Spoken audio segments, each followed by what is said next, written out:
Body shot. Ooh, that hurt, didn't it? When the adrenaline starts pumping and you know what you can do with this right hand, it's hard to not do that. Here are your hosts, Derick G and AJ.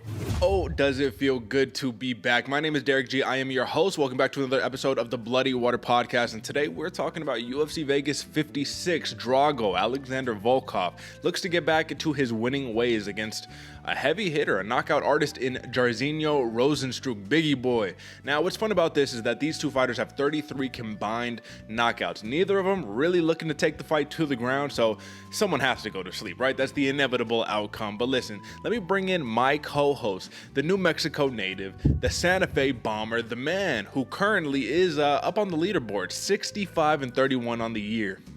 AJ, brother, we took a little bit of a hiatus. We had a week off. No UFC, no Bellator, no major MMA, but we're back. You have a revitalized focus, a renewed focus, a renewed dedication, a renewed determination. Brother, how are you feeling today? Derick, I'm doing good, my brother. We had a week off. I was able to let the mind, expand a little bit, kind of do some of the other stuff I like to do in this world. But it is so nice to be back, brother. Be back right here, breaking things down. I'm so happy to see UFC again. And you're right. Someone's going to sleep in this main event. If someone doesn't go into sleep, I'm going to be a little upset. But either way, it's going to be a fun fight if it doesn't or if it does, man. How you feeling, brother? I'm feeling great, man. I'll tell you what, there's been a lot of sports on as of late, right? You got the NBA finals going on, hockey championships or whatever, but there's nothing that can scratch the itch, the proverbial itch that I have as much as combat sports. Now, don't get me wrong, there's been some Combate Global. There was some, I don't know if there was some one championship, but a lot of jiu-jitsu stuff going on. Listen, brother, when the fights is back on, I'm like, now we back at home. What was I supposed to do on Saturday, bro? You know what I mean? Like, what sports did we have on to really entertain? No football? No, come on, brother. We back to the fight. So I'm excited to get back to it, but I've been sitting here with a little chip on my shoulder, brother. You know what I'm saying? I'm just staring at this leaderboard, and I'm like, something's got to give, brother. Listen, I do want to congratulate you on your success throughout the year thus far. We're halfway throughout the year right now, brother. 6 months in. So 6 months in, you are winning. That means for 6 months straight, you have been on top of your game. However, we now present a new challenge. And the new challenge is on the last home stretch of these 6 months, who's going to get the job done? Me and you, we're both vying for it. We're both eyeing for it. All the good stuff. It should be fun. Now, AJ, brother, I wanted to ask you really quickly. So oftentimes we get these fight night, cards. I guess that's just what we're gonna call it. Excuse me. We get these fight night cards, little lackluster time and time again, and it's like, oh man, where's the name value? But this is another one of those sleeper cards, brother, where I would not be surprised to see incredible outcomes, incredible finishes, and all that. In terms of a drowsy card, a non-numbered pay-per-view card for the UFC, how excited are you for just like the main card that we have set up going on this weekend? Well, nonetheless, the main card, but the entire card too, Derick. The prelims are pretty stacked. A lot, like you said, you took the words right out of my mouth, man. The name value, not really here in a lot of these fighters, but when you start digging deep and seeing what these dudes put in, I say dudes as both a male and a female, as these fighters put in, it is going to be a lot of fun fights to be watched right here, man. There's a lot going to be happening, a lot of grapplers, fighters. Needless to say, I'm excited, brother. There's a lot going to happen. I'm very excited, man. Listen, all types of fighters from all different varieties, all styles, all the good stuff. Let's get after it, brother. Let's not mince any more words. Okay, brother, so I think now let's jump straight into it. Let's talk about the post review. Let's get it out the way before we knock out all the other fun stuff that we need to talk about today. Now, listen, for those who are watching, obviously you see what the deal is. We have some modern, it gives me a downtown urban reminiscent, I'm playing like Midnight Club Dub Edition on the PlayStation 2 or something. Like, that's kind of how I'm feeling. But for those who are listening and you're not watching, definitely head over to the YouTube channel, youtube.com/freethinkersclub, of course, or Bloody Water Podcast. But listen, we'll describe it to the best of our capabilities. So AJ, man, what are you seeing here? You got Volkov, you got Rozenstruik. We actually have much more of a modern poster than your stereotypical one person on this side, one person on this side, staring at each other. Ooh, talk to the people. What are you seeing? Derick, we've been asking for it for a long time, and finally something a little bit different. And we've seen this one before, but at least this year it's a little bit different, man. We have the two, Volkov on top, Rozenstruik on bottom. We have just the highlight of their eyes staring down at each other. I like this one, man. It looks a little mean. You can see, I like when they add the like a little stat right there. They kind of need to put a little bit more hype, especially on these sleeper cards. So when you tell somebody these two dudes have 33 combined KOs, it begs the question, it begs the statement, someone's going to sleep. I like this one a lot. I'm actually going a little high, maybe, I'm thinking about like an 8 right here, man. Probably one of the highest scores I've given all year, just because we need to switch it up a little bit, man. How you doing? How you feeling about this one? What you giving it?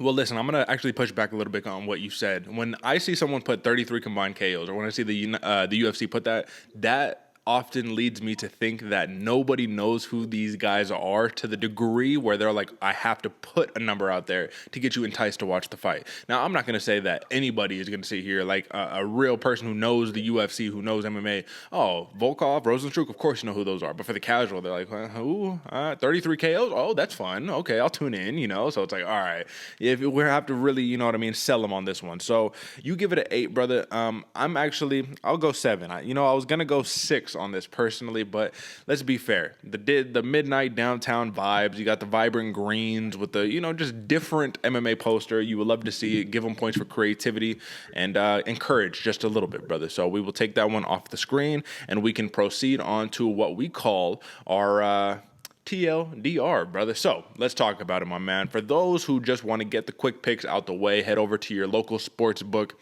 and go cash some picks to get some money. This is the time. Now, if you want to understand and really have a deep, thorough analysis of why we're picking these fighters, stick around. And we got you covered. We'll let you know. So let's start off from the top, bro. The main event. We have Volkov. We have Rozenstruik. Both of us are locked in consensus on Volkov. Next up for the co-main, Movsar Evloev versus Dan Ige. In an interesting turn of events, we both have the Russian undefeated grappler, Movsar Evloev, basically notching down the win right here. So the third of our 4 locks, Mike Trizano, former tough fighter, former tough champion, I believe. He's fighting a UFC debutant, Lucas Almeida, but we're rocking with the veteran experience. Let's skip all the way down to the bottom just to conclude the locks. 4 locks out of 6 fights. The 4th lock is one where this is going to be fun to talk about a little bit later, AJ, but you have Alonzo versus another UFC newcomer, Askar Mozharov. And this is a dude who might be the Ukrainian Conor McGregor, might be the Ukrainian CM Punk. However you see it, brother. This is an interesting dude, sketchy fight history, sketchy background, sketchy everything, you know what I mean? But Alonzo is the atomic bomb. He is tried and true and ready to go. So the 4 locks, Alexander Volkov, Movsar Evloev, Mike Trizano, and Alonzo Menafield. Now, we have a little bit of differing opinions because in the Karine Silva versus Poliana Botelho fight, I'm rocking with the newcomer, man. I'm rocking with the more experienced fighter at a lower level, but who comes to bring it. You're rocking with clearly the UFC veteran who's been on a little bit of a shaky ground, man. And then talk to me about this Zarrukh Adashev versus Osbourne, brother. You got Adashev on there, but just give the TLDR little insight on why we're switched on these 2 picks. Man, on these 2, actually, for that Osbourne Adashev, this one's a very, very close fight, and I'm just rolling with Adashev strictly because of momentum, man. Ode's been suffering a little bit. There's a lot going on. This one actually changed my pick like 3 times. While I was writing, I was like, nah. Well, maybe, I don't know. And switching it right back in the back again. And for the Botelho, same thing, man, experience. I'm going with maybe the jitters are going to be there for Silva, maybe not. Either way, going to be a very, very close fight, man. Absolutely. And at the end of the day, like I said, 4 locks, 2 differing picks. AJ's up about 3 fights on me, so hopefully we can close the gap just a little bit. But that is your TLDR for UFC Vegas 56. Now, AJ, let us not mince any more words, brother. I'm tired of the intro. I'm ready to talk some fights. If you're ready, let's get into some sleepers, brother. Let's get it. It's time for some fight night. If you ain't paying attention, you're gonna sleep on me and I'm gonna wake you up. Now, there's a lot of fun fights that you can have for sleepers here, brother. You got Joe Solecki, Alex De Silva, Damon Jackson, Dan Argueta. I mean, Felice Herrig versus Karolina Kowalkiewicz, brother. There's so many big names here, but I also think it's important to highlight some of these other fighters. The Benoit Saint Denis, a massive dark horse French fighter fighting in the, weight class, in the 155-pound weight class. Like, why not highlight these guys? But we're not going to. We will in a little bit. But, AJ, you have an interesting one, and I want you to break it down, brother. Talk to me about your sleeper for UFC Vegas 56. Well, Derick, my sleeper for UFC Vegas 56, man, is Tony Gravely versus Johnny Munoz Jr. And I picked this one strictly because I think this could be on the main event, bro. Or it's not the main event, excuse me. I think this could be on the main card. It's a very, very well-rounded fighter. Tony Gravely, this dude's going to bring it. Heavy wrestling pressure, big bombs in his hands, a lot of round 1 finishes, if I'm not mistaken. This dude finishes a lot. But back in his day, he was finishing a lot earlier. Now he's getting to the UFC. He's kind of hitting a little bit more of those unanimous decisions. Still a lot of round 2 finishes though, man. Tony Gravely, he's a real deal. He's gonna bring that pressure. He's gonna make a very fun fight. And same thing with Johnny Munoz, man. If you remember back, Johnny Munoz Jr. had a great fight with Nate Maness in his UFC debut. Lost the decision, but won a lot of fans, man. Johnny Munoz, he can come out there. He's going to bang. He's got heavy power in the hands. Both of these fighters know how to get it done, standing or on the ground. It's going to make it very interesting to see how it gets done in this, what are they, 135? I'm looking right now. Yeah, 135 pounds, man. So, these lighter weights, they're always the better, more skilled fighters. And because these two are going to be clashing heads like that, man, I'm very excited. Like I said, this one can easily be a main card fight. So you got to tune in and watch it, man. How you feeling about this sleeper, Derick, and what's yours? Well, I think this is going to be a fun fight, man. You've picked 2 really high-level bantamweights to clash in the octagon this weekend. And I'm not going to say that there aren't other fights that are going to be really exciting and could be viewed as sleepers, but this is one right here.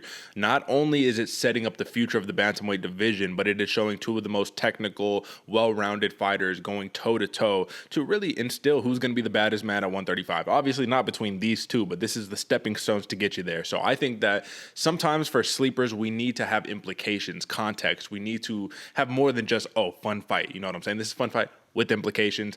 Definitely tune into this one, folks. Now, I'm just going to go quickly off of my sleeper, and I have one reason for making this fight my sleeper at UFC Vegas 56. I have UFC debutant Rinat Fakhretdinov, and he's fighting Andreas Michailidis. So Michailidis, clearly, he's going to be the more popular name of the 2, but the point that I am making with this matchup is that violence is on hand. These are 270-pounders, and to be fair, Fakhretdinov, man, he is more of a 170-pounder than Andreas Michailidis. AJ, I wanted your opinion on this really quick. Michailidis is a 170-pounder that I feel like fights like he's a 205er. Would you agree there? Yeah, 100%, man. It's all explosion. Everything is hard. Teep kick hard. Right hand hard. Everything is throwing 100% mustard in that. But the difference is against Rinat Fakhretdinov. Fakhretdinov is a dude who is 20-2, 14-fight win streak, 11 knockouts, 7 submissions. So imagine 18 of your 20 victories are via finish. You can get it done a myriad of ways, but the beauty of it is he's much more of this technical striker who ends up getting the KO due to the technical capacities. Now, don't get me wrong. Every now and then, this dude gets a little wild, throws all to the technical ability out the window and just swangs and bangs. But that's the danger in this matchup. Can you swing and bang against an Andreas Michailidis, who, to be fair, has been knocked out pretty nasty in his last 2 of his last 3 fights? He's been knocked out pretty bad. But this is a dude who can also bring it on the other end. He can deliver just as much as he can take it. So I think it's going to be interesting because when you have 2 knockout artists, 2 dudes who are ready to get it, 2 dudes who can grapple a little bit, 2 dudes who can submit each other, you have all the makings for just a fun, violent fight. And if there's anything we know about Fakhretdinov, we know that he won his UFC shot, his contract, by knocking out Eric Spicely, a former UFC veteran, right in front of Dana White. AJ, man, what better way to notch your UFC contract than to knock somebody out in stunning fashion, 55 seconds, right in front of the boss? Is there any better way to do it? Ooh, I don't know, Derick, maybe with a flying head kick or flying knee or something, but either way, when you put it down in front of the boss, you're almost undeniable. Yeah, brother, one hitter quitter in front of Dana White, that definitely gets you a shot. Folks, tune in. Rinat Fakhretdinov, 20-2 versus Andreas Michailidis, 13-5 in the welterweight division. Should be a fun one. Now, with the sleepers out of the way, AJ, I think it's time to talk about the main event. There's no other time to do it, but before we do that, folks, drop a like, subscribe, head over to bloodywaterpodcast.com. That is the home, the hub for all things Bloody Water Podcast. Whether you want to hit us up on whatever streaming source you want to find, definitely go do that. Whether you want to find our videos on YouTube, go to the archive page, or just subscribe, you know where to go. YouTube.com/FreeThinkersClub, Instagram at Bloody Water Podcast, and on Twitter at Bloody Water Pod. Now, AJ, brother, let's talk some main card.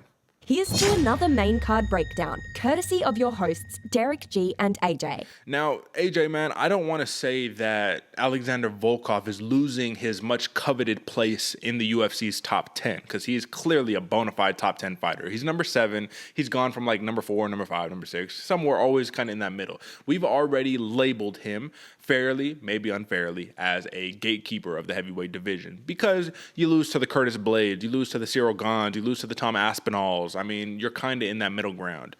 But when he gets approached at media day, everybody's asking the same question. Volkov, are you hyped up for this fight? Or is this just another day at the office? Another main event, brother? And he says, yeah, bro, this is another day at the office. I just do this, man. This dude just fights. He just fights, and it just is what it is. Now, when he's fighting a very dangerous knockout artist in Jairzinho Rozenstruik, there can be some woes. There can be some cause for concern. But AJ, I honestly think this is the best matchup that Volkov has been awarded, has been gifted in his last handful of fights, man. You have a dude who's not trying to take you down. You have a dude who's not, you know what I mean, trying to outpoint you karate style like a Cyril Gane.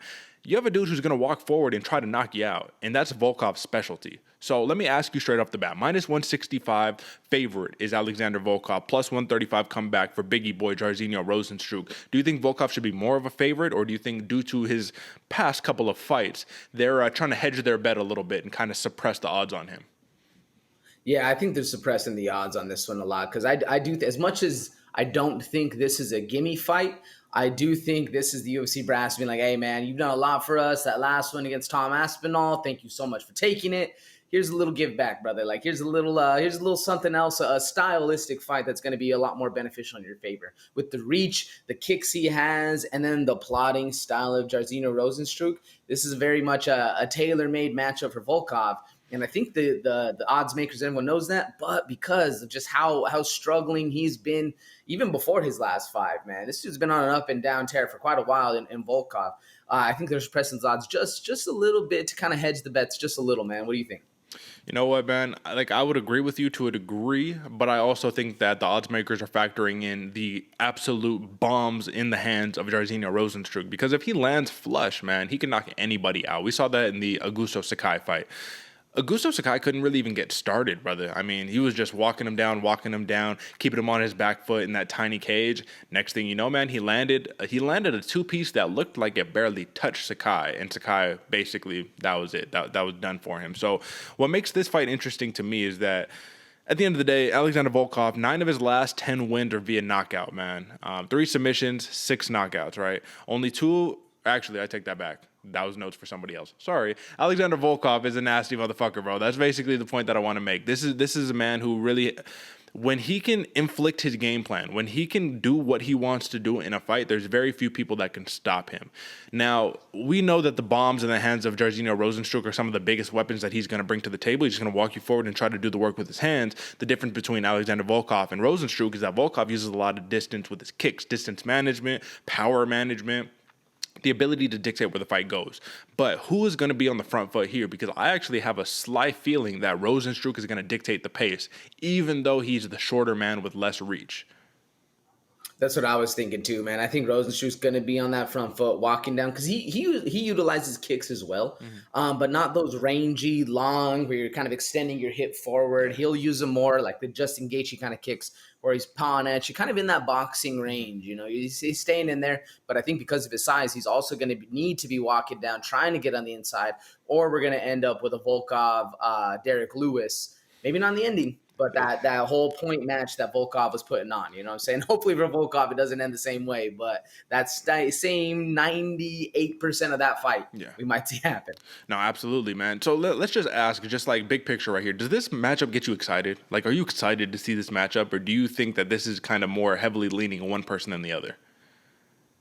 I am excited to see this matchup, but not thrilled. Like, I'm not jumping out of my seat to come watch, Volkov versus Rozenstruik. I'm excited for it because of the implications it could have going forward, as well as it's nice to see the rest of the heavyweight division put on. Yeah. Like, I'm a little tired of hearing everybody waiting for Ngannou, waiting for John Jones. When are we going to see Stipe? Still don't know. But all the media is covering those 5 upper echelon fighters. I'm excited to see what's happening with the rest of the division so we can keep things moving and not necessarily fall into that media trap of John Jones and Triple C and all that's going on. I do agree with you, but I wanted to ask you this because you touched on it. What exactly are the implications for this fight? Like, I'm trying to think about it. I'm just like, so Volkov wins. Okay, then what? Like, Rozenstruik wins. Okay, and then what? Like, you fight another random person in the middle of the division? Like, so where do we go from here? Yeah, that's really the only, I guess, and implications might be not a good word to use right there. I'm more excited for the shakeup that's going to happen in the middle of the division. Gotcha. To see who is the real gatekeeper, who's going to be the one letting the newcomers come in. Because if Volkov loses, He's dropping down a little bit more. Loses a lot of favor, man. If Jairzinho Rozenstruik loses, not really so much. We kind of stay where we are. So shaking things up in that middle of the division, that's what I'm excited to watch. Not necessarily, I don't think either of these guys wins. They're fighting for the title next. Yeah, I mean, I hear you, and I definitely agree with you on that end. At the end of the day, like, this is just a keep your place in the division type of fight, but this is also one of those where it's much needed, man. You need the shakeup. You need to see these dudes compete. So let's talk about some props here, brother. I think that Volkov is going to be able to dictate a lot of the pace with his reach, with his height, with his kicks, with a lot of those teeps, a lot of those head kicks and all that. But I think that you said it earlier. Jairzinho Rozenstruik, he's a plotter. He's just going to move forward, and he's going to try to walk Volkov down and swing for the fences. Any takedowns? Probably not, even though Volkov did say that he is a better wrestler and grappler than Rozenstruik, which there might be some merit to that, brother. Honestly, there might be some merit to it.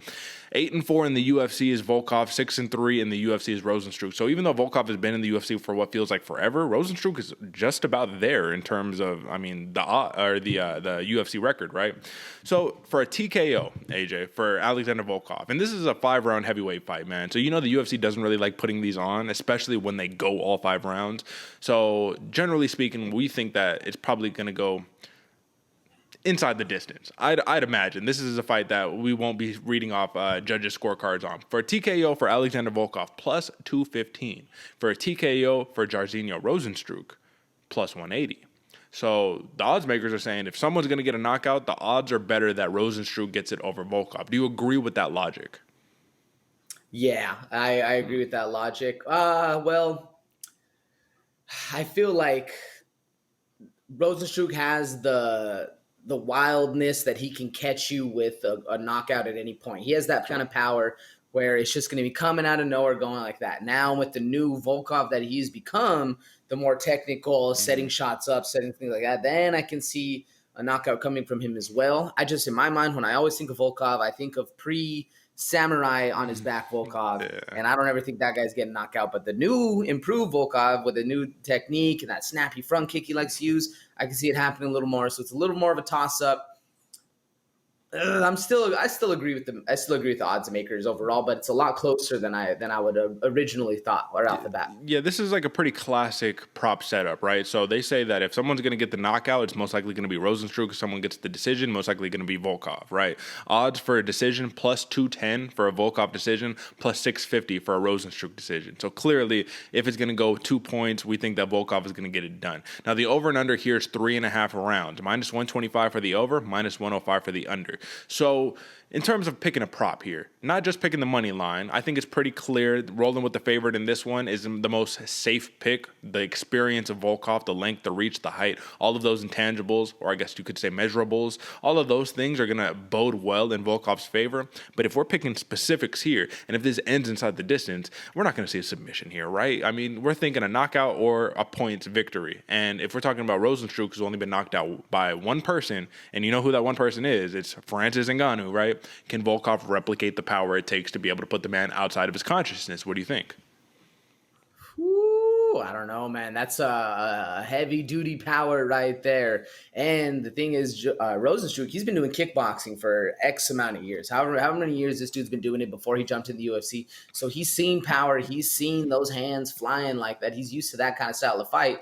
I don't think Volkov's going to be taking him down, so he doesn't need to worry about that. So we can focus on the big power coming his way. I don't know if Volkov has the might to get it done like Francis, man. What about you? I think that he can get it done, but it has to be an accumulation, right? The most dangerous Volkov is when he sits down on his shots and he believes in that right cross of his, you know what I mean? But the difference is going to become, I just wonder, is Rozenstruik going to sit here and say, you're such a tall dude, it's going to be hard to headhunt, which Rozenstruik does a lot. Let me start working the body, you know what I mean? And you see an accumulation of body shots for Volkov, get him tired. He's bringing that head down a little bit to block the body, and then you get taken up over the top. I mean, it could happen.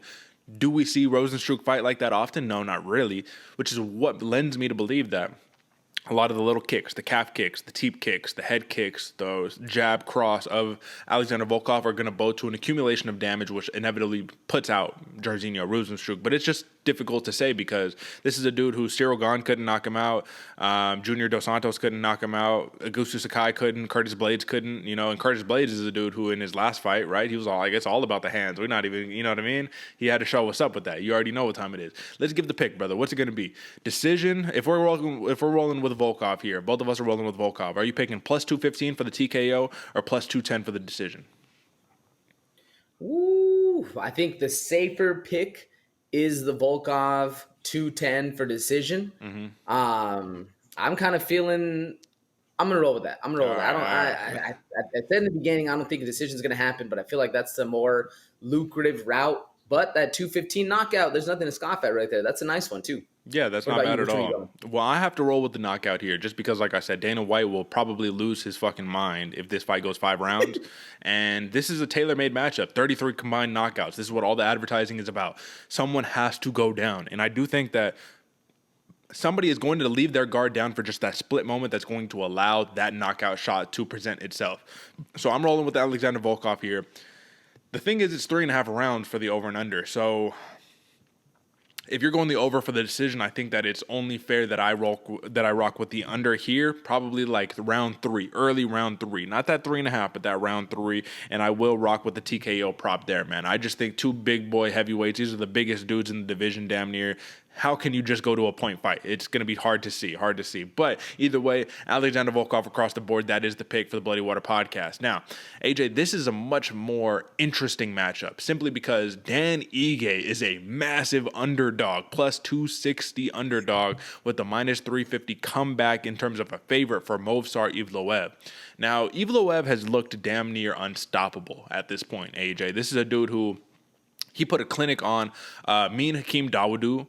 He has a split decision winning on Nick Lentz. He decisioned Mike Grundy. So they basically gave him a couple different options. They said, you want to fight a striker? Let's see what you can do against him. Ragdolls him. You want to fight a wrestler who can wrestle with the best of them? What does he do? Ragdolls him. Even though he doesn't do the wrestling approach, like against Mike Grundy, for an example. He couldn't wrestle Mike Grundy because Mike Grundy's trying to wrestle you, right? So he had to use his stand-up to get the win. And he did it convincingly, right? The difference between Movsar Evloev and a lot of these other Russians or a lot of these other just talented grapplers is that Movsar Evloev's motor is one of those things that is just like unstoppable. You know what I mean? Like he has a nonstop motor. You take him down, he's doing whatever he can to get back up to his feet, and it feels like he doesn't get tired.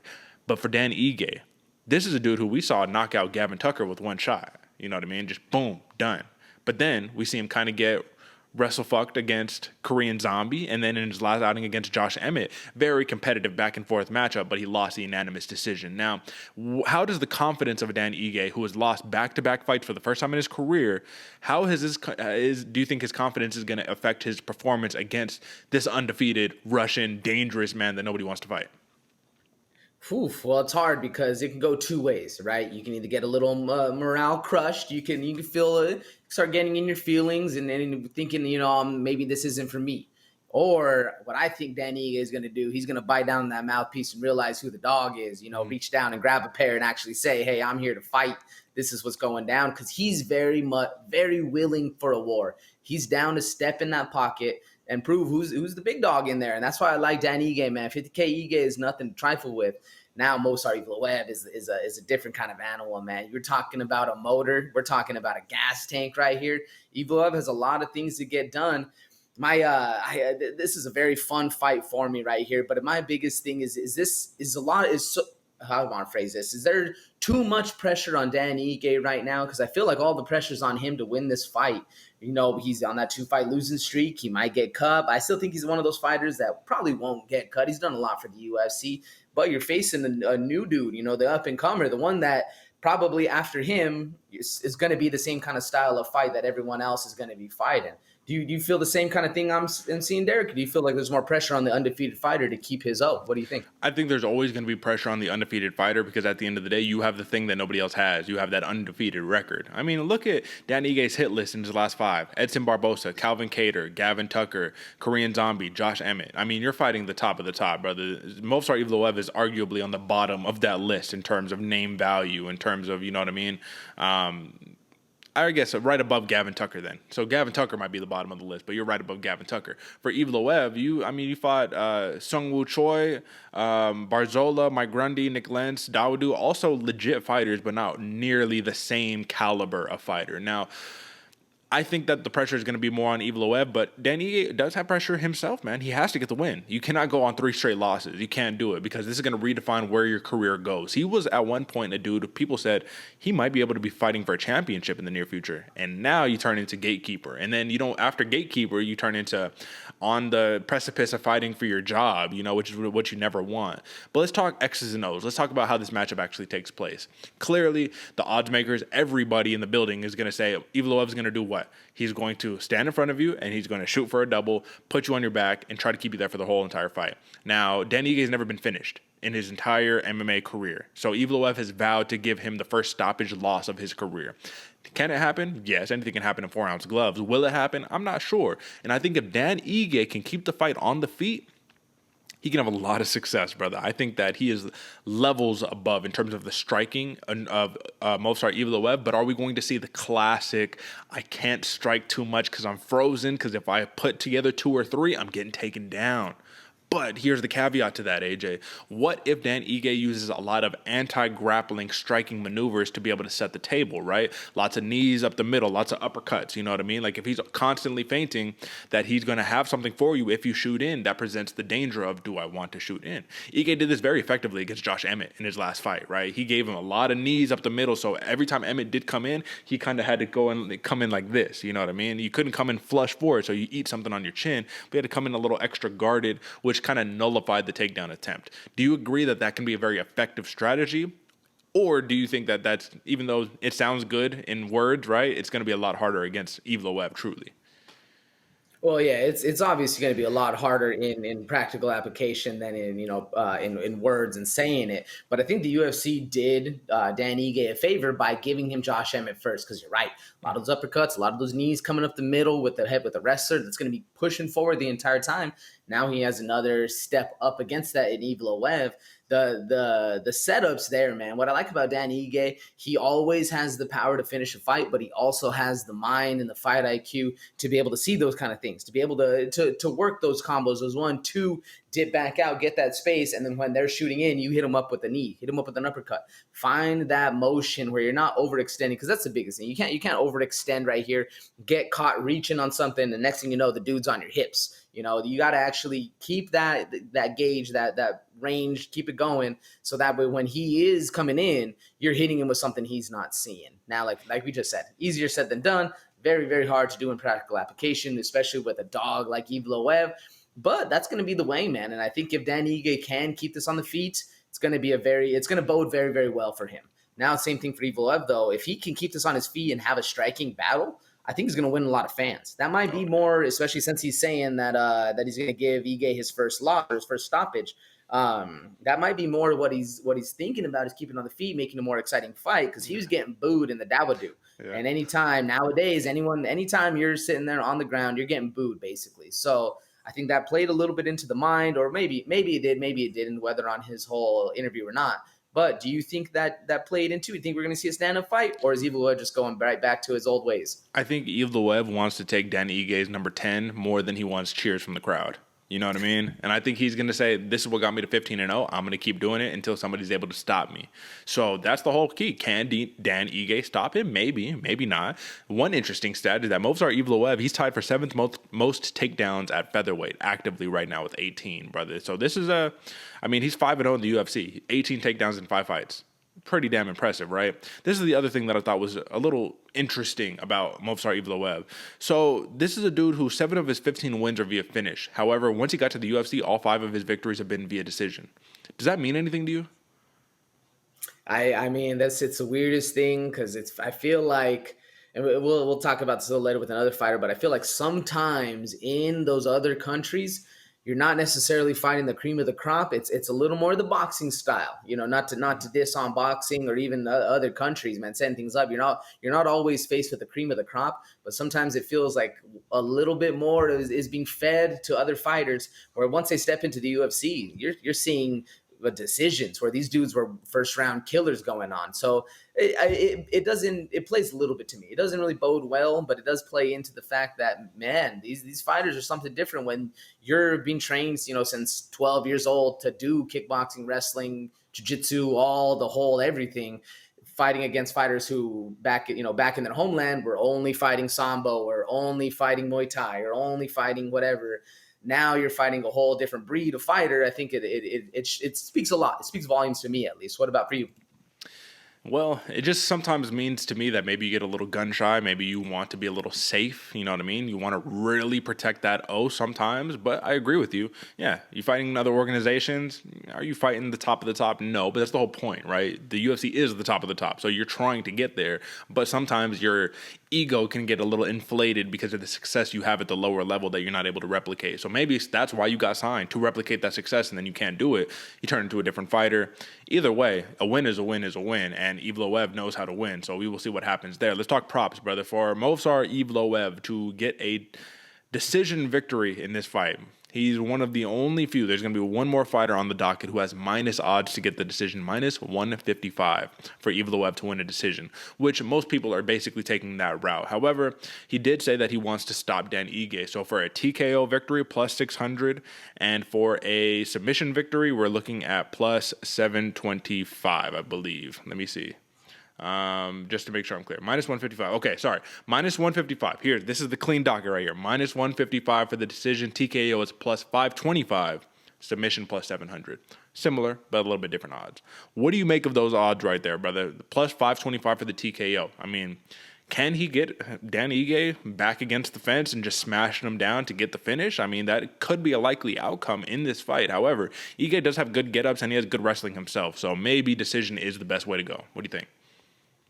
For me, I think that decision sure you're taking a little bit minus money, but it's a lot better than that minus 350. True. I think that's the one for Evloev. But could he sit Dan Ige back, up and down, keep wrestling, let Ige stand up, keep wrestling, let him stand up, get tired, fake for the wrestling, and then come in with the big bomb up against the fence? Could happen. Could easily happen. That minus 550, it's a little better than I was expecting for a TKO for him, to be honest. So let me ask you this, and it was actually plus 525. That was the prop on there for Evloev. Plus 750 is the TKO prop for Dan Ige. I mean, there should be a little something there, right? I mean, I think that he definitely can get Evloev tired, get a little cardio on the rocks, and then put him to sleep right there. Would you put any money down for that plus 750 prop? Yes, all day long, brother. Even if it's like $50 or something, plus 700 something comeback, man, all day long, because Ige has some serious power. And the last thing you need is you're shooting in for the double, and next thing you know, you're eating a knee or eating an uppercut to the mouth. Yeah, I think Ige can get it done. That's some serious value right there. Listen, bro, we saw what he did to Gavin Tucker. One-hitter quitter right there, man. The dude has the power. Now, do you see any value in a plus 500 decision victory for Dan Ige? No. Unfortunately not, man. If it's going to decision, he's going to have a backpack on him all night long, and a dude just literally working. So, all right, so the verdict is in. Movsar Evloev minus 155 prop for a decision victory. A lot better than that minus 350 money line, in all honesty. The track record shows it. 5-0 in the UFC, all decision victories. I think we're seeing another decision victory on hand. The over and under is 2.5 rounds, minus 425 for the over. So we're hitting on all accounts right there. All right, AJ. Mike Trizano versus Lucas Almeida. This is going to be an interesting featherweight contest right here, man. And when I did my research on Lucas Almeida, I was very impressed because this dude is a finisher. You talk about exciting fighters, dudes who came into the UFC because they're exciting. That's this guy. 13-1, only one loss, and that loss came on his sole Dana White Contender Series appearance, which is interesting because if you look at all the other fights, you have first round arm triangle victory, TKO round 5, made a dude quit on the stool, third round flying knee. In his last fight, he got a first round guillotine. Like, this is a dude who's just absolute finisher. But, AJ, he's fighting a Mike Trizano who, out of nowhere, came in, fought Ludovic Klein, and won a decision against him, man, which is like, we were mind blown. We're like, who is a Mike Trizano? That guy from The Ultimate Fighter? Oh, okay, that's right. So, when it comes down to it, man, he lost his last fight against Hakeem Dawodu pretty convincingly. It was bad. Dawodu just got out in front of him. He was more active. And that's actually what I wanted to talk to you about in this fight. One thing that I noticed about Mike Trizano, AJ, is that he seems to be a slow and steady wins the race type of fighter. Constant output, right? So he's going from A to B, but at that constant pace. So when we often ask ourselves, what's better, man? Like the hair versus the what is it, tortoise and hare? I think it's something like that. Tortoise and hare, that sound about right?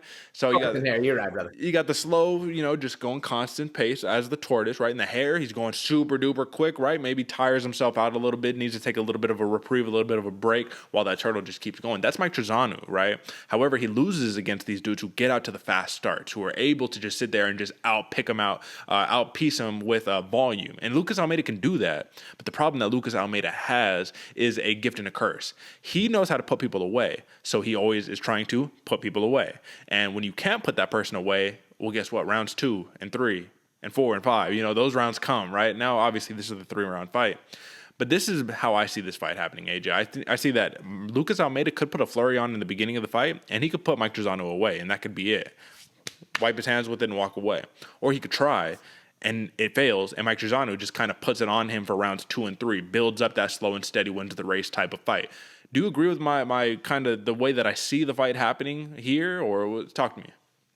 Oh, 100%, Derick. Lucas Almeida, he is all pressure, all power for about 3.5 minutes, maybe 4 or 5. That first round, he's very dangerous, but he really starts to peter out, man.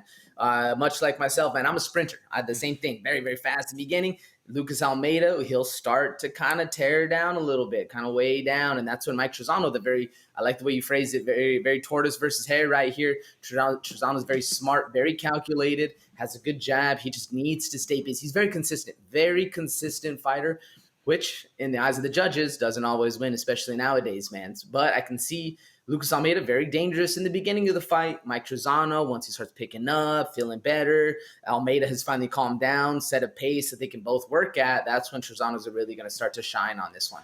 Yeah, man. Basically, this is the tail of the tape, I guess you could say stat-wise. For Lucas Almeida, 7 first-round finishes, 100% finish rate in his wins, 8 knockouts, 5 submissions. Mike Trizano has an 80% finish rate in his wins, 7 knockouts, 1 submission. And all of his offense is built around his jab. But if you think about it, his 2 losses have come in the UFC. He's 3-2 in the Big Show. And those 2 losses is what? Grant Dawson, Hakeem Dawodu? That's not bad losses right there, brother, at all. So when you have a dude whose offense is built around the jab in a Mike Trizano, and then you have a dude in Almeida who is all hooks, point A to B, straight line beats the hook, right? So Trizano might be able to have some definitely some success with that jab, and he did point out in his pre-fight presser that he needs to be more active. That has been his basically his kryptonite. He's just not an active fighter, man. He needs to piece more together, 1, 2, and 3, as in just 1, 1, 1, keep going. But my question to kind of conclude this, man, is that when you have a dude who's so used to finishing in a Lucas Almeida, when you get to those times where you can't put them away, it could be a big ego shock, a confidence shock. You know what I mean? Mike Trizano, though, like I said, man, he's sitting here for a lot of decisions, man. He knows how to grit out these wins, whether they're split decision losses or they're decision wins, whatever the case may be. Is it fair to have Mike Trizano as a minus 250 favorite, given the more explosive fighter is clearly Lucas Almeida? Yeah, I think so, especially because of the record and the experience that Trizano has. He is a tested vet in the UFC. He won the UFC, was it 50 or 25? What was he won the Ultimate Fighter? The top, probably at some like 25 point, or something like that, yeah. Something like that. But either way, he's tested. He's been in the UFC for longer than obviously the debutante, but whatever the male debut is. But Lucas Almeida, I think the odds are fair. What about you? Yeah, no, I would agree with you there. When it comes down to the ground game here, AJ, obviously Almeida has 4 submissions. Trizano has 2 submissions. One is a better wrestler than the other. Almeida actually did get controlled in a lot of the wrestling exchanges in his Dana White Contender Series fight. But he can also give it to you, too. He has good top control, too, so it really just depends on the matchup. But let's talk about props here. So when we are talking about Mike Trizano, a decision win, minus 125, brother. That's a lot better than this minus 250 odds right here for just the money line. But I'm interested in, why do you think that the odds makers see it that way? Why do you think they're so confident in him getting a decision victory against Almeida? Has to be the gas tank. Has to be the gas tank of Almeida. That's what I saw too, man. The Trizano decision makes a lot of sense for me, especially when the guy is able to be that smart and calculated and avoid the big flurry in the beginning. But it makes me wonder if Almeida does gas himself out, comes later, ends of round 2 and round 3. Does a knockout not present itself? Does a submission not present itself? Like, I think that those openings will be there personally, just because Almeida is an all or nothing type of fighter, man. So I think that we shouldn't be so ready to discount a TKO opportunity or a submission opportunity. But then again, Mike Trizano, he has in his 10 wins, 4 of them are by finish, 2 knockouts, 2 submissions. So it's not like he's the biggest finisher in the world, right?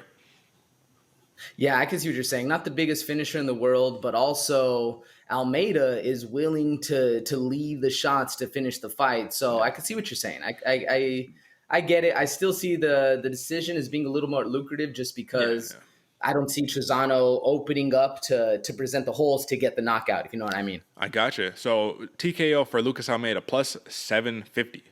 So even though this dude is a finisher, they don't really expect him to finish, which is kind of weird, right? And plus 375 for a decision, man. So clearly the odds are in favor of Mike Trizano. I like Trizano here. You like Trizano here. But just give an explanation for why the weird face is for the Lucas Almeida prop stats.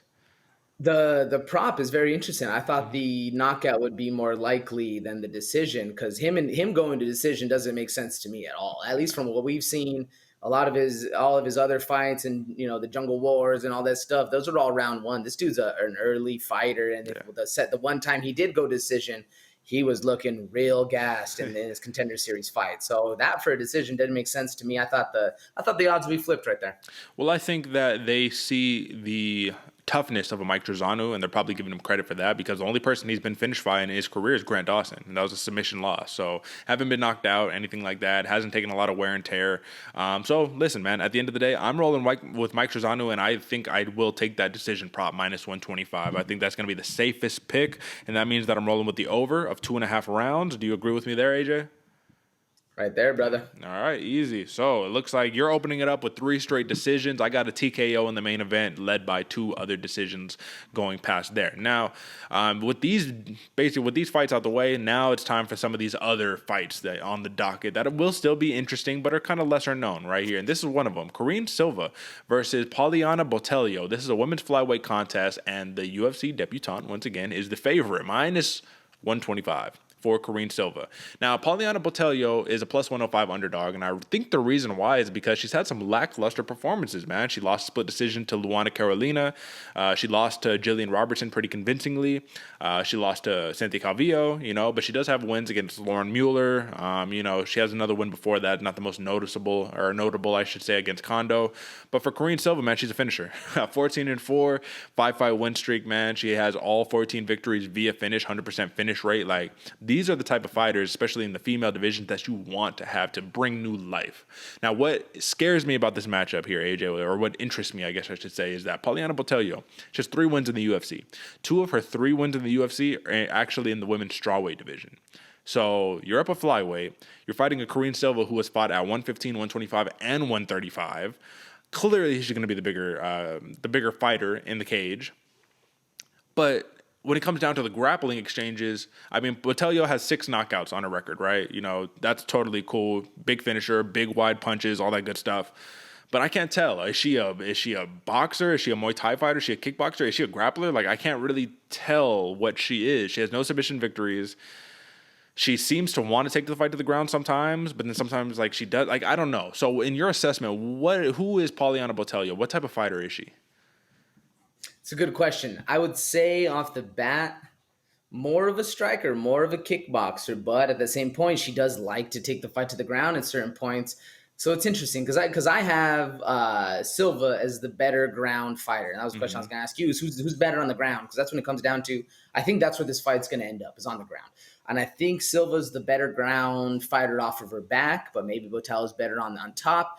That's there to be debated. But I would say that Botelho, she's a weird one. She's an amoeba, man. She's one of those ones that I don't really know because she's I would say just a mixed martial artist because she kind of does a little bit of everything, but isn't a specific focus down on that one. You know what I'm saying? What would you classify her as? Yeah, I would say that she's a kickboxer more than anything, man. That's kind of what we often see, but she does a lot of work with her hands, right? She has these good teep kicks. She's long, uses her frame well, but one thing that I don't like is when she opens up, when she's ready to open up, there is no technical jab straight dip. No, it's and for those who are just listening, is she just kind of opens up with her shots and she doesn't, you know what I mean? She doesn't set it up well or anything like that, man. So I think it's going to be something to definitely monitor. But then let's talk about Karine Silva real fast.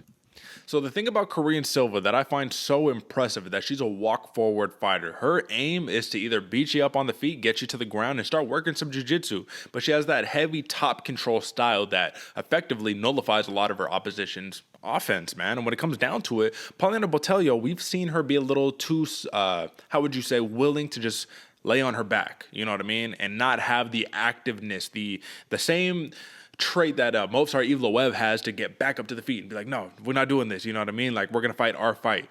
Now, I did want to ask, though, man, if Botelho can somehow keep the fight on the feet, listen, 67-inch reach a pop, she's 5'8", so she's a little bit taller than a Karine Silva. Can she use some of those teep kips, some of that stuff to effectively outpoint Silva just at range, or do you think the fight inevitably will hit the mat? Man, personally, I think the fight's inevitably going to hit the mat. So we're going to have to see we're going to get that question answered. Who's better on the ground? But for Botelho, she can utilize those strikes you're talking about to keep her at a distance. She is if I'm not mistaken, she is the longer fighter by like 3 inches. And with same reach, so that's kind of interdependent. But with those kicks, those ones she has where she does like those teep kicks, those front kicks, very snappy right there. I think that's her best method of victory, personally. So the only thing that scares me in this matchup here, AJ, is that Karine Silva has 7 first-round finishes, right? And like I said, 100% finish rate, but 7 first-round finishes. So Botelho, I mean, listen, she has 2 decision wins. She's lost 3 decisions, though, so she knows what it takes to go the distance, right? So she has, 12 total fights, and 5 of them have gone the distance. So that's going to be the big difference here. Will Silva's gas tank hold up? Is she too accustomed to getting these early finishes? I'm really not sure, man. But I think the ultimate factor on why you're going to pick one fighter versus another is the potential, right? The prospect of their potential. And I do think the potential of Karine Silva is a little bit higher than a Poliana Botelho currently at the moment, given the aggressiveness of her, right? Would you agree with me there? Yeah, I can see what you're talking about. She has more room to grow, especially with what she hasn't or has proved in her past, But the only thing that really changes the game is that Poliana Botelho spoke about it in a pre-fight meeting. She said she's fighting for a job. So when someone's fighting for their job, they will do uncharacteristic things that we have not seen in previous fights to be able to keep their job. Now, I don't know. That means it's an X factor. It's a question mark. It's unknown. Can Poliana Botelho switch up her game to be able to have more effective game plan against Silva? I think the size inevitably will be too much personally. But we'll see. So let's talk props for it, man. The over and under for this one is 2.5 rounds. A TKO victory for Karine Silva plus 575, and decision is plus 200. So the odds makers are liking a decision for Silva. Now for Poliana Botelho, we're looking at plus 200 for a decision as well, plus 450 for the TKO. So they honestly think that a TKO would more likely come from Botelho than it would from Silva, and a decision is even across the board plus 200 for Silva and Botelho. So this is kind of indicative of what the money line is. Minus 125 Silva, plus 105 for Botelho. It's not like crazy skewed odds, but I feel like the odds makers to some degree view this more or less as a pick'em. How do you see it, AJ? More or less as a pick'em. I also went back and forth on this one too, because I can see Karine Silva getting it done, but Botelho fighting for her job, a lot more UFC experience, not going to be shuttered by the lights of the UFC anymore. Yeah, I can see this one being very, very close. What'd you say was that plus or the money for the KO, TKO on Botelho? For Botelho, we're looking at plus 450. Plus 450. Okay, all right. So I mean, I don't see it happening. I see a decision coming here, but I mean that's not a bad look for somebody who's going to be facing an opponent coming in. The opponent's very excited, always a finisher, gonna be opening up, gonna expose those holes. Yeah. Not a bad look for Botelho, but I'm still going with the Botelho decision personally. All right, Botelho decision for you, man. So that means you're taking the over. We're looking at another decision win, and that's going to be a plus 200 on the prop for you. Now, for Karine Silva, I do want to say a decision is probably a likely outcome, but she's got those finisher traits and the finisher mentality. So I think that if she can get Botelho in a bad spot on the ground, she can probably do some damage, but the safest play, in all honesty, especially because this is a women's flyweight matchup. First UFC fight. What do we say? UFC is the place where streaks come to die, right? You can have the best knockout streak, best submission streak. You get to the UFC, it's just different. Higher level opposition. Therefore, I'm going to rock with the decision win plus 200 for Karine Silva. So we have opposite picks, both are rocking with the same outcome. I'm going Karine Silva, and you are rocking with Poliana Botelho. And that's going to be, listen, man, I'm kind of interested, too, to see how high it is on the, like, why it's so high on the bout order, because this next matchup, Ode Osbourne versus Zarrukh Adashev.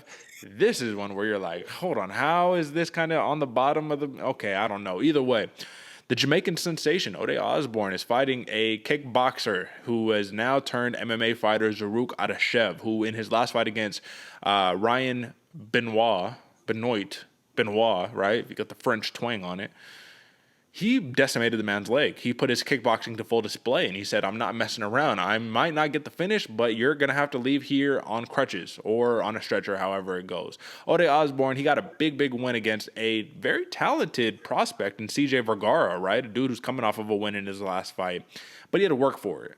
And I think that this matchup got made right here because Zarrukh Adashev is going to walk forward, let the hands and let the legs go, man. You know what I mean? Walk forward and impose his will. Ode Osbourne is much more of a counter striker. And we saw that on display when he fought Manel Kape, and it's counter striker versus counter striker. And they were just feigning, countering the counter, all that until Kape came up with the flying knee and put Ode Osbourne out of his consciousness. That was the first time Ode Osbourne had ever been knocked out, AJ. And since then, like I said, he got the CJ Vergara win.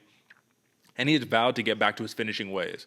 He has 8 finishes in his 10 victories. So I think that he's kind of itching for that KO win. And what better way to do it against a dude who's literally a professional kickboxer before he joined the UFC? Zarrukh Adashev, AJ. 16-3 pro kickboxing record, 10 knockouts. And his only 2 losses have been against Tyson Nam, where he got knocked out pretty devastatingly, and Sumaderji. These are legit guys. But the big key here is that 3 of Adashev's 4 MMA victories, AJ, have come in Bellator. So what does that mean to you? Man, it's not good on paper, but it is good to actually see he's getting in. He's getting with other organizations. He can see the lights. He's done the media days. He's gone through the whole back curtain, walking, all that stuff. So he's familiar. He's comfortable right there. Sure, it doesn't bode well on paper when the majority of your wins, would you say 3 of his 4? What was it? 3 of the 4 victories are in Bellator.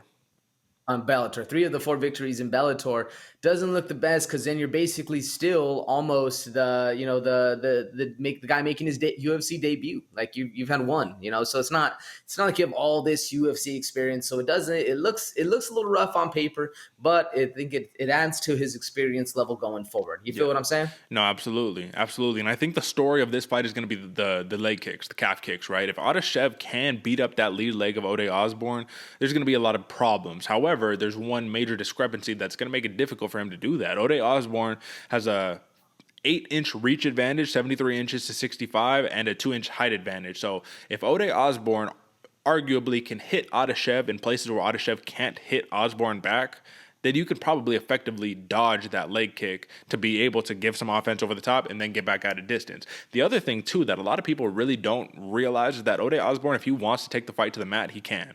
He has legit wrestling chops, bro. Like, he's put it on display against a couple of different fighters. But at the end of the day, listen, I mean, he has a armbar victory in his last win. 4 of his finishes are via submission. He can get the job done here. I just think that when it comes down to striking, these are 2 master strikers, but 2 very vastly different methods of striking, right? Like I said, Adashev is the in-your-face, throwing the kicks, power. Osbourne is the counter, feint, slip, get in, get back out. He was able to effectively counter-strike Manel Kape before he got knocked out, like very effectively counter-strike Manel Kape. So if he can do that, and I honestly think Manel Kape, listen, this former Rising champion, this is a dude who he was there for a title shot, like as soon as he joined the UFC. That's legit, man. Adashev, you don't have the same MMA experience. These are just 2 different calibers. So I think that the person who has the most to lose here is Ode Osbourne, arguably. Would you agree here? Oh, yeah, 100%, man. Ode Osbourne's on the hot seat. And the style of fighter that he is a very exciting, very flashy. Like you said, the counter striking, he's looking, his head movement, he's bobbing in, coming in, striking in, then dipping right back out. Can be dangerous against a guy who's willing to throw those leg kicks. And the next thing you know, you're looking for a leg kick, comes up high with one, catches you in the head. Yeah. So there's styles to this one I like. It seems on paper a little bit more favorable to Ode Osbourne, but Zarrukh Adashev, he's there, man. He's a dog. He can get things done. He can absolutely get things done. Now, this is an interesting stat between both of these fighters, right? So 3 of the 4 career losses of an Ode Osbourne has been via finish. So he's kind of that all or nothing guy, right? Like if he's going to lose, he's going to lose. Zarrukh Adashev has lost 1 time in each way possible: knockout, submission, and decision. So you got to think, for him, you've seen it all. You've lost every way you can lose. Now it's time to win. Now it's time to go out there and get the victory. However, you're a plus 140 underdog with the minus 165 comeback for Ode Osbourne. So easier said than done. Let's talk props here. If Ode Osbourne can stay at distance, keep his range, hit Adashev where he can't be hit, I think this is easy pickings for him. If Adashev can impose his will in that tiny cage, walk forward and, crowd Ode Osbourne and don't let him counter-strike, could be dangerous. So let's talk about the props here, AJ. Ode Osbourne for a TKO is plus 250, decision plus 215. Zarrukh Adashev for a TKO plus 475, decision plus 300. What do you think there?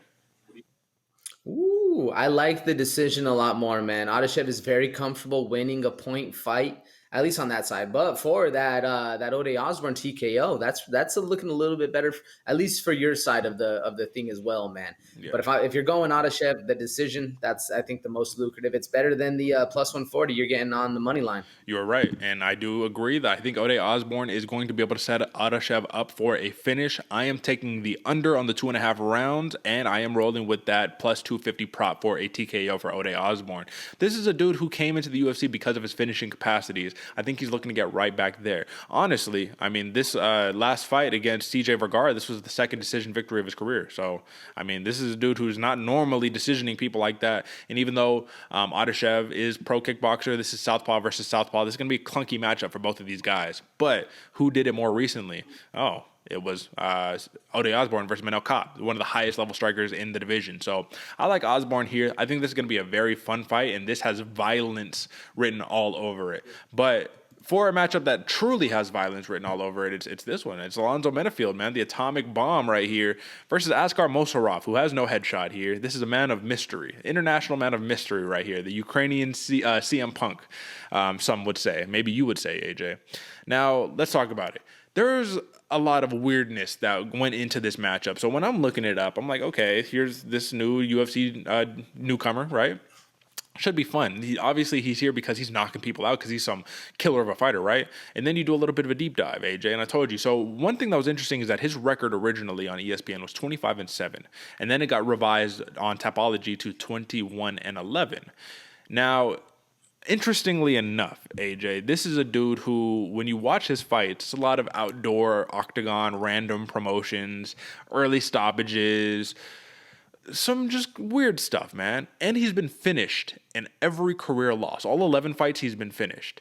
And how many first-round finishes? 12 first-round finishes. I'm talking about 12 seconds, 40 seconds, 30 seconds. Time after time after time after time. So either you are the next Francis Ngannou nobody knew about, or there's a little fishiness going on in the background. What do you make of this, man? How does a situation like this happen? How does the UFC, the highest caliber organization, get their hands involved in a fighter like this? Man, well, it's weird, man, because when I was doing my research on this one, that's exactly what I was seeing. Because it's not weird for us to see backyard fighters. We've done that before. Yeah. It might have not been for a UFC fight. It might have been a Bellator, another one we're covering. But we've seen those style of fights happen before, so it wasn't anything out of the ordinary. Yeah. Then I started doing a little more deep dive, reading the comments on these things, seeing he has problems with USADA. He's getting visa issues. There's a lot of things going on. Learning from Ukraine, and my big thing with the UFC is they are very much storytellers. Yeah, they're very much here to create a what's the word I'm looking for? Create a narrative. Say again? A narrative.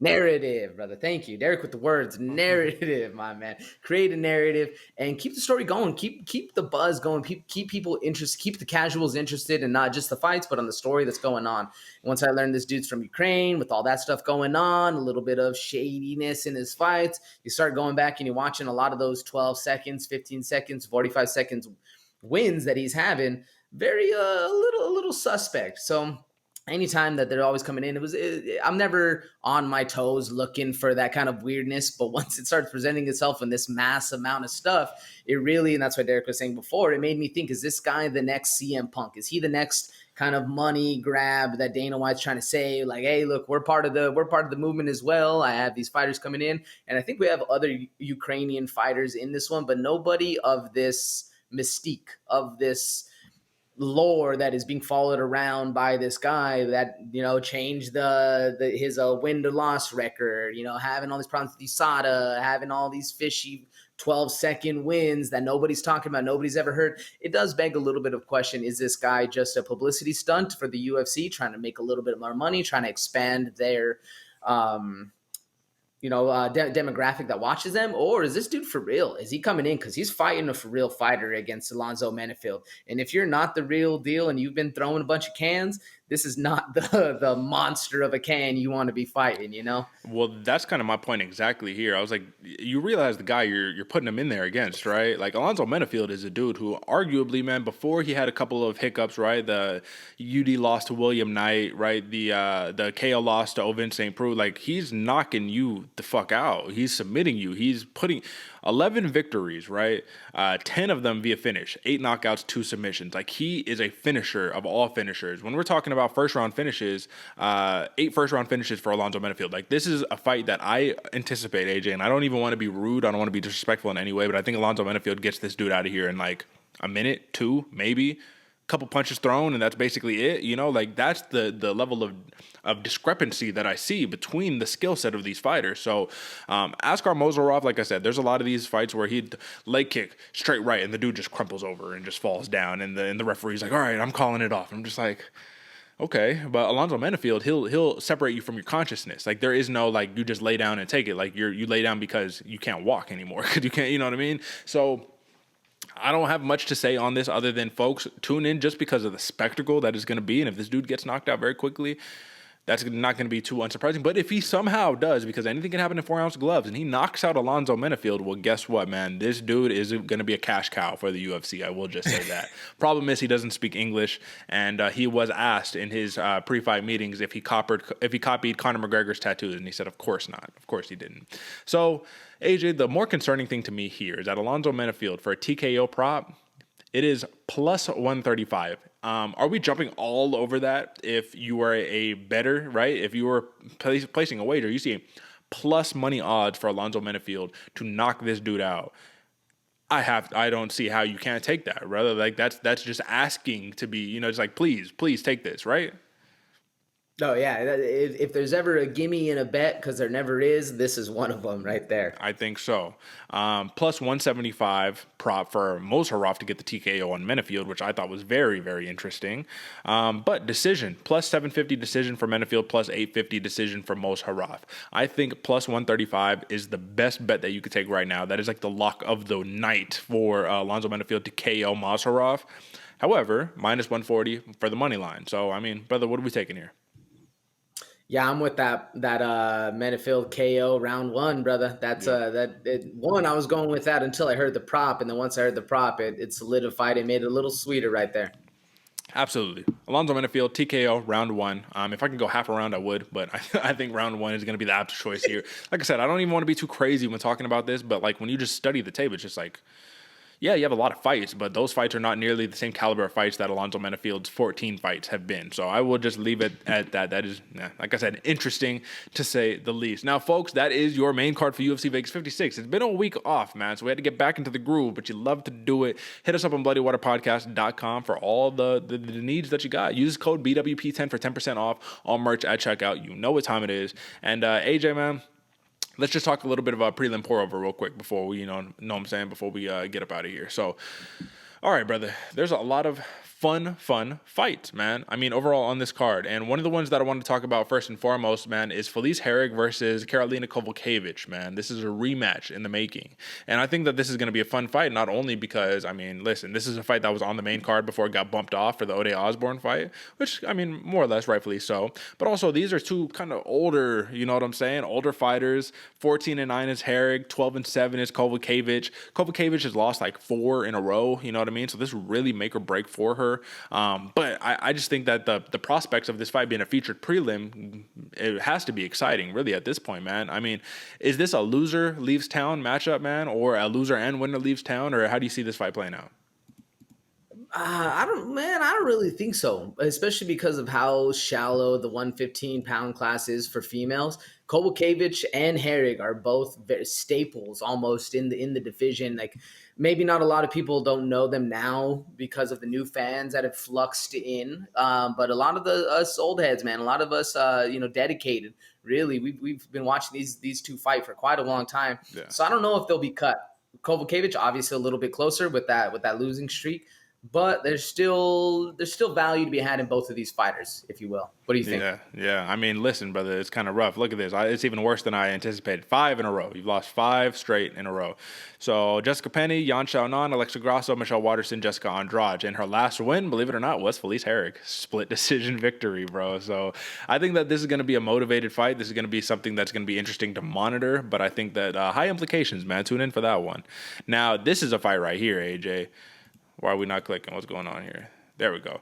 Joe Solecki versus Alex De Silva. If you don't remember who this Alex De Silva character is, man, this is an exciting fighter to watch. He lost his last one against Brad Riddell, but he's a walk forward, try to smash you with the right hands, wrestle the hell out of you. And it's going to be an interesting test wrestling Joe Solecki, who is a BJJ whiz right here. I think that this one has definitely heavy implications just because at the end of the day, this is the lightweight division. This is one of the most talented divisions in the UFC.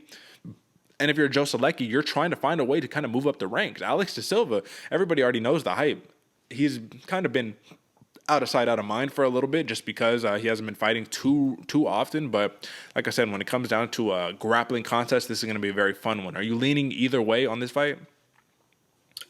Ooh, I'm leaning a little bit more towards Solecki, but very slightly, man, very slightly. I think De Silva's a very talented fighter, but Solecki, this is his opportunity to really start making some waves in the 155-pound class, man. It's gonna be fun for him. Yeah, I hear you, and I'm not gonna lie. Which way are you leaning? Excuse me. Well, that's what I'm saying. I'm not gonna lie, man. I kind of don't really understand the plus 150 underdog in Alex De Silva. I kind of am edging towards Alex De Silva, just overall pressure throughout the night. I think that should be a fun one. Damon Jackson versus Dan Argueta. This is a late, or I guess I should say a short notice bout because Dan Argueta is stepping in for Darrick Minner, who pulled out of his first fight ever of his 60 fight career due to a concussion. So Damon, the Leech Jackson, is going to be looking to do some jiu-jitsu all up on Dan Argueta, but Dan Argueta is a really good wrestler, undefeated 8-0. He was on The Ultimate Fighter 29. That's going to be interesting just because Dan Argueta, I don't think he was signed to the UFC. You know what I mean? I think this was his shot, the short notice replacement, So coming in versus Damon Jackson, I think that's going to be one to keep tabs on. I said it earlier in the show, Benoit Saint Denis, you're going to have to watch out for this guy against a Nicholas Stolze, who's a very good fighter. Don't get us wrong. We've talked about him many times here on this podcast, but Benoit Saint Denis is a very dangerous man given that his leg kicks are explosive. His striking is phenomenal. His grappling is incredible. He is a jack of all trades. And if you look at the takedown average, 2 takedowns per fight, he's probably going to try to put Stolze on his back, do some nasty things to him. But Stolze, listen, very strong technical fighter, taller, more reach, switch fighter. He mixes it up a little bit. Do you have who are you leaning towards on this one? I like Saint Denis here. Yeah, I like Saint Denis here as well, man. I was going to make this one my sleeper fight because this is definitely one to pay attention to, man. I like Saint Denis in this fight, but Stolze's no slouch. He can easily get, maybe not easily, but he can get a win here as well. Absolutely. I did want to bring up this fight right here, and it's not going to show everything. Cut off a little bit, so apologies. Erin Blanchfield versus JJ Aldrich. Needless to say, Erin Blanchfield is the dark horse in the women's flyweight division. She's been discounted already. This is going to be a tough fight because JJ Aldrich is a veteran. They both basically have the same style. Get to the hips, take them down, ground and pound. That's literally the style of both of these fighters. It's going to be interesting to see who's going to be able to get it first. I really like Blanchfield in this one, though, man. I really like her. And look at the odds, man. She's a minus, 550 favorite, and the odds are that way for a reason. But JJ Aldrich, I will say if there's anyone who I can see playing spoiler tonight or this weekend, it'll be JJ Aldrich. Who do you like here? Erin Blanchfield, of course, right?